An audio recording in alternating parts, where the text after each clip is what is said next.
Hello, and welcome to my reselling channel, Flippin' Hippos. I'm Star. Today is Monday, so it's time for what sold on all the places. So I do sell on 6 platforms, and I don't show you all of my sales so that we aren't bored with the overwhelming amount of the sameness from week to week that is a volume-based business. Having a volume-based business means buying a lot of items in bulk at very low cost and listing many items that are alike and selling them in volume. Not everyone wants to see the same things over and over. So I did a change this year for 2026.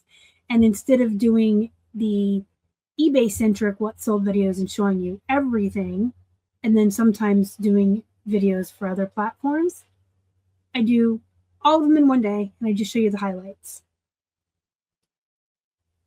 If you've been watching this channel this year, you already knew that. But if you were new to the channel, you didn't. And so I thought it was time to say it one more time. Sorry if you've already heard it, but if you're new to the channel, that's what we're doing this year. So we can all assume that I'm selling all of the regular bread and butter items that I list and sell all the time. That includes the bread and butter brand jeans, women's plus size tops, costume jewelry, remote controls, comics, and plush. And then every once in a while I'll have a really great sale that I pull out to show you to celebrate. Yay. But most of the times everything I pull out has a reason behind it. Because this is a teaching channel, I want every video, no matter how much fun we have, to also be a learning experience so that I can help you guys become better resellers and become more successful.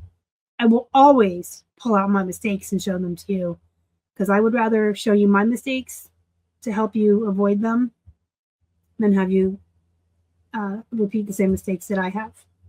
This week's video thankfully has no mistakes, but it does have quite a few highlights.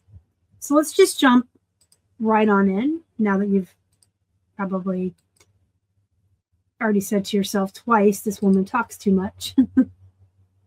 Let's go to eBay. First, I sold, we're looking at April 23rd through April 29th.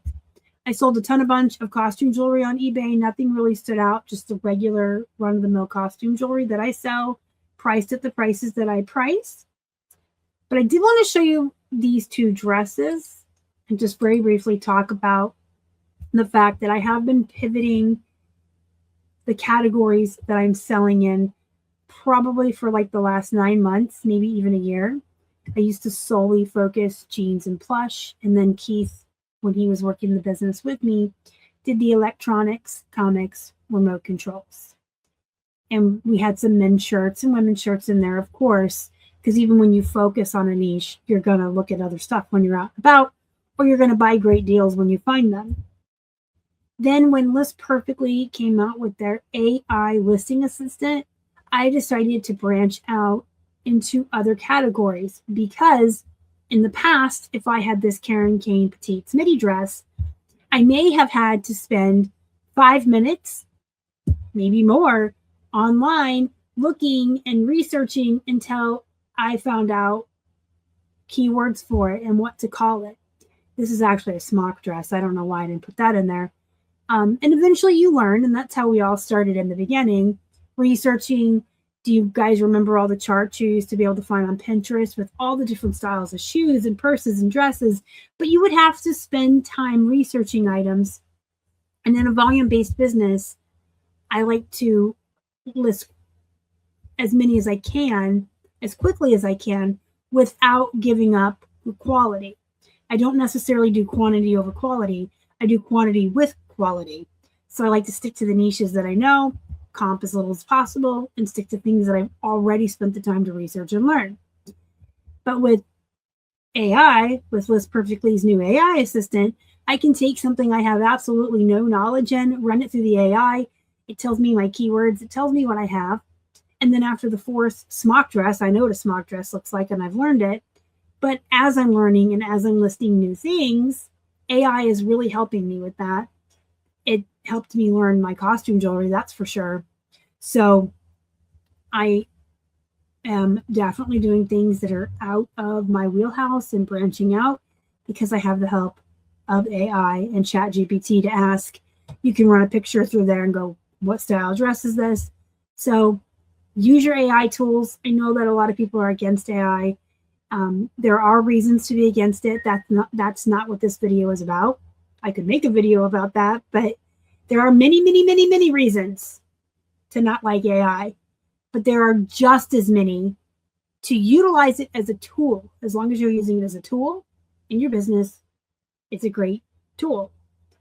So I sold this dress and it had, where's the shipping? $8 shipping. So like $31 for something I would have passed up in the past because I didn't want to spend the time researching, which isn't a dig at myself. Again, I had my niches. I was good at what I was good at. I didn't want to go down a rabbit hole and look at pictures of dresses for 10 minutes or more or less, 5 minutes, whatever. But now I can list new things very quickly. And so I'm branching out. I sold this dress too. This is a sleeveless sundress, Gap branded with the shipping. Why are they moving stuff around? Or maybe it's just me being my eyes. This is right around $19 all in with shipping. These are Adriana Goldschmied jeans. These are still good. These are still valid. I believe this is one of the last few remaining brands that turds have not ruined by racing to the bottom, so please don't. I had $10 shipping on this. These are still $35 to $40 jeans. You know, all in. Men's, you can probably get $45. Don't overlook AG, but do not race to the bottom on them, please. I have a Nike Golf leaf pattern polo shirt.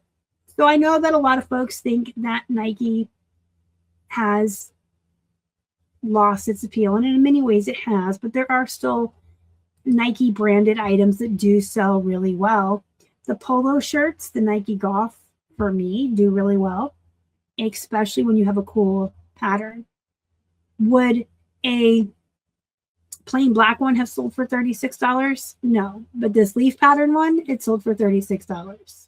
And speaking of golf, I sold a golf skirt. I don't find these very often, but I get very excited when I do. I definitely think that the golf skirts are a bolo item, especially in the spring and the summer. The brand can make a difference on how high or low it's going to comp. I usually find them for $1, maybe $2 or $3 at a church sale.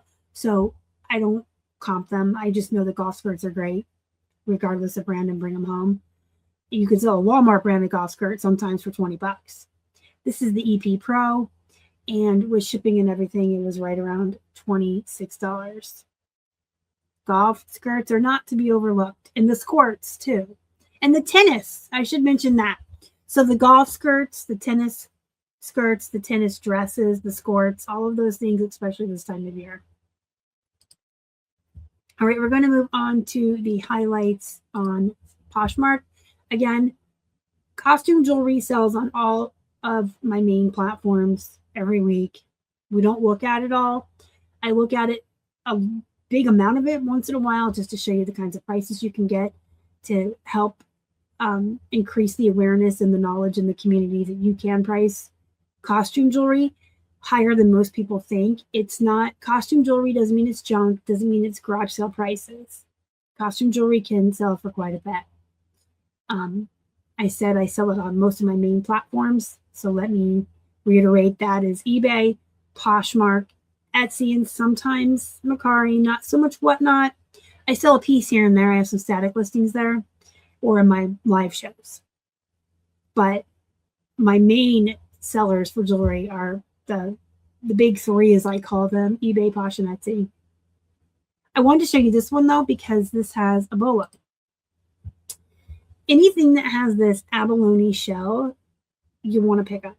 Or if you buy jewelry in a big lot like I do, and you open your box and you can spy inside some abalone shell, reach right on inside and pluck that out and prioritize it, photograph that, and get it listed first.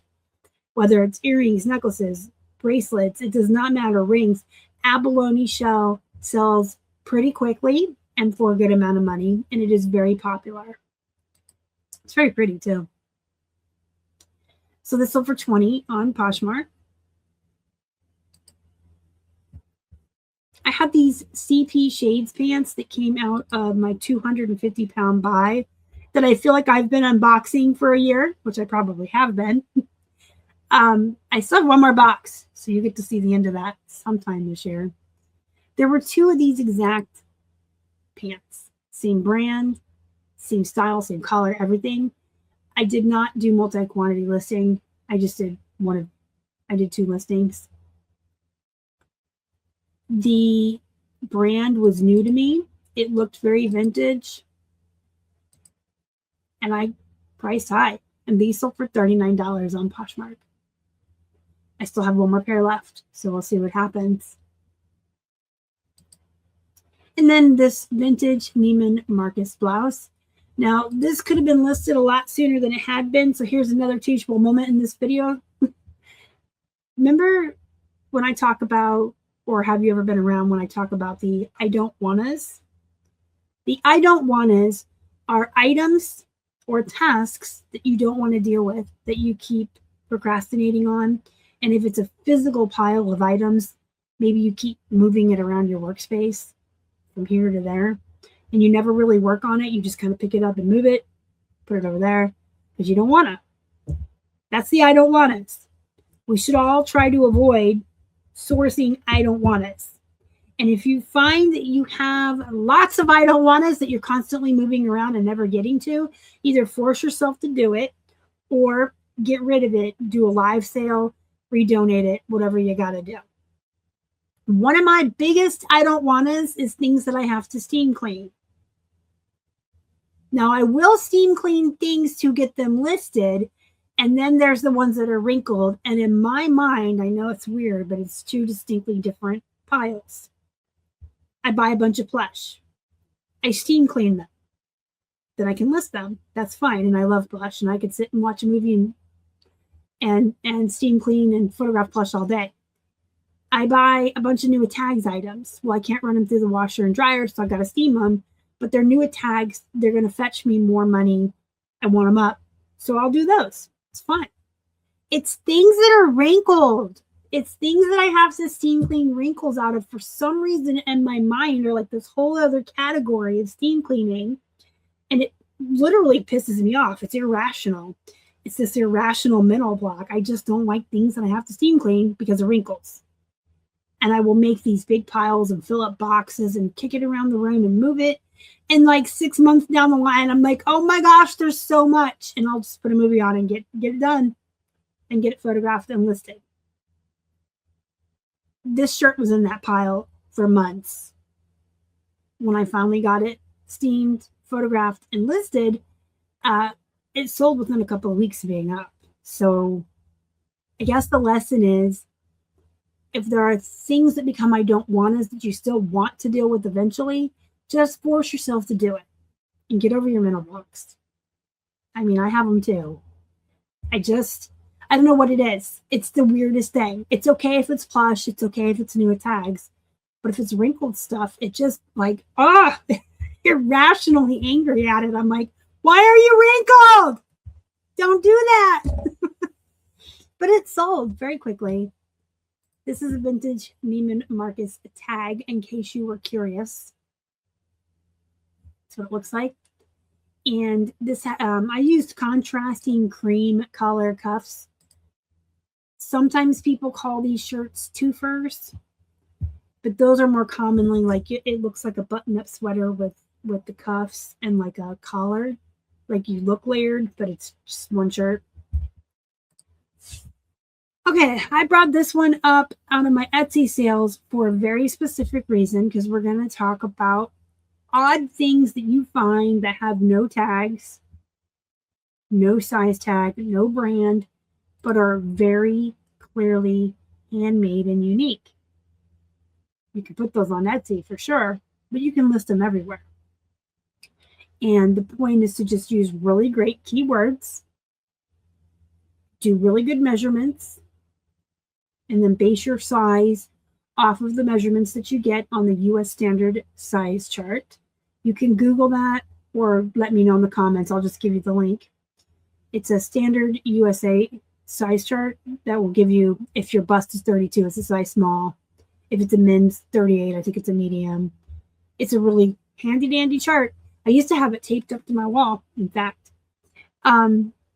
So yeah, there's a lot of things you can do to get things like this listed and sold. This sold for 20 bucks. And it's literally just a knitted top. So, of course, I wanted to put handmade black crochet knit top. I based the size on the measurements. Short sleeve, lightweight. I used the word layering because you can layer this fashion-wise. And then if you look at my description, the top does not have size tags. Size is based on measurements below. And then I provided the measurements. I put that exact statement in any listing I have that did not have size tags that I measured and based on that chart. You can include the picture of the chart in your listing too, if you were so inclined. So that is why I picked this up to show you, just because, or picked it out to show you, because it's just a knitted shirt and it's sold for 20 bucks. Some people I think might pass this over or not, or make it an I don't wanna because they don't want to deal with it. Just use good keywords, use your measurements. You can get $20 or more for things that are very clearly knitted, crocheted, or handmade. Look at this. Okay, this is a long-winded video, but I had so many things I wanted to talk about with you today, based on these items that sold.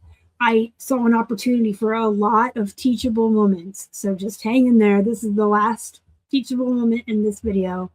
Very exciting. So when I started selling jewelry, I started noticing that sometimes you got the earrings that were missing their pair. I call those divorced earrings. There's necklaces that are broken, bracelets, rings, just things that are broken, loose beads, pieces that are not going to sell as a full functioning piece of jewelry. And I heard that you could sell lots like this. So I got a little box out, got my little permanent marker out, and I wrote bits and bobs because I like to amuse myself. So I wrote bits and bobs, and I saved up all this broken jewelry until that box was full. And then I weighed it, and I had 4 pounds. So I broke it up into 2 lots. And I boxed up both lots and took these pictures of each one. And then I just wrote on them box 1 and box 2 for my SKU purposes.